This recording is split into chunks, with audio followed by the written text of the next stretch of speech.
Hi, vlog. What do you have to say? I love vlog. Merry vlogmas. We're babysitting them this morning. He's Yeah. He's going to make vlog. You're so handsome. I vlog. Hey, vlog. Here. Oh. Bye, guys. This boy is a drink thief. You drank out of my Stanley. Are you kidding? I thought it would be fun to make a fun Christmas coffee syrup. I'm gonna show you guys how to make sugar cookie syrup. All you need is brown sugar, water, cake batter extract, and almond extract. Which cake batter, I got mine at Walmart. Didn't even know that existed until now. I feel like it's so dark in here. Sorry about that. First, you're going to need a half cup of brown sugar, half cup water, teaspoon of cake batter. Oh yeah. Guys, it smells like a cake. It smells so good. You need 1/4 teaspoon of almond, which almond extract does not smell good. This color is so nice. Once it comes to a simmer, I'm gonna add a sprinkle of salt. I just added the salt and I'm gonna let it simmer for like 5 minutes. I'm gonna turn it down because I feel like it's been long enough. Let me just try it. Yeah, that's good. Time to put it in here. Don't fail me. Wow. It worked! Wow. I feel like this one is definitely thicker than the last time I made it, which is good because I feel like I wanted it to be thick.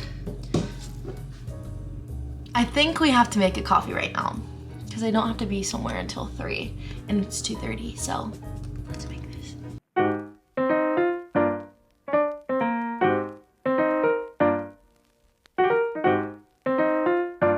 Hi guys, it is crafting time. Loved the sugar cookie syrup. It was so good. And I thought we could do some crafts today because who wants to scroll on their phone?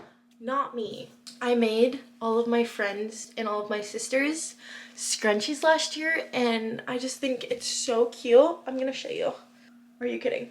I think I might make one of these tonight because it's so easy. And I might scroll on Pinterest for a little bit just to see what other ideas I can come up with because I don't think I necessarily want to make them the same thing as I did last year. I also have another craft we're gonna do. I have these little charms and these chains and I really want to make these Birkenstock charm things.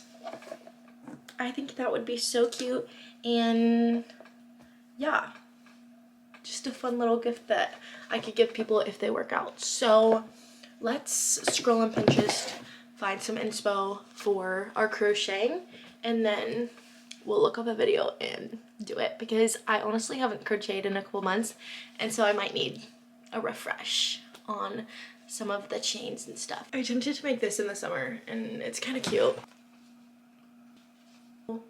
I'm just going to make one of these again just to get in the swing and then I'll make something maybe cooler like a headband. We love YouTube. I was born in the right generation. We're gonna do these 2 colors.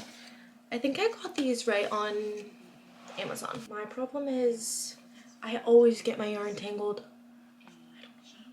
Am I using a G-hook?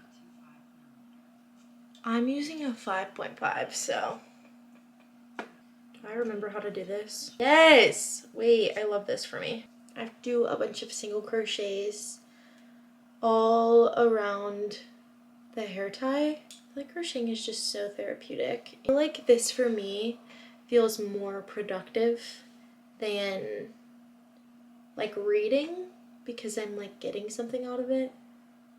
Like I'm getting a project made basically. I wish I could show you guys exactly what I'm doing, but I think I'm just going to link the video that I'm using down below because they're a much better teacher than me. I honestly do not know what I'm doing. The hardest part for me is trying to hide the end of the string. I don't know why. I just can never do it right. I'm going to do a little bit now, and then I'm gonna go walk some on the treadmill and do my form. And then I'll get clean and get all comfy, and then I'll finish. Okay, skincare is done, as you guys can see. Before I get all cozy in my bed and turn on a movie so that I can make some progress with the scrunchie, let's go over our look of the day. It's look 3. The big part, I feel like, of the scripture is Jesus getting baptized, which I think is just the coolest thing ever. The fact that John baptizes Jesus, and it says, when all of the people were baptized, it came to pass that Jesus also was baptized. I can just imagine him just like standing in the crowd, waiting his turn to go and be baptized. That's crazy. And during his baptism, it says, and the Holy Spirit descended in bodily form like a dove upon him, and a voice came from heaven which said, you are my beloved Son, and you I am well pleased. Just imagine being in the crowd, seeing Jesus, your Savior, being baptized with everybody else. Just love the way that Jesus walked, and that we get to relate to him. We also are called to be baptized, and he just set the example. The part that sticks out to me is when John says, I indeed baptize you with water, but one mightier than I is coming, whose sandal strap I am not worthy to loose. He will baptize you with the Holy Spirit and fire. The quote about like whose sandal strap I am unworthy to loose, I would get that tattooed on me. I think that's so beautiful, and we are unworthy, but the Lord is so good and he calls us enough. So I'm gonna leave it at that. Pretty simple today. Let's go get cozy.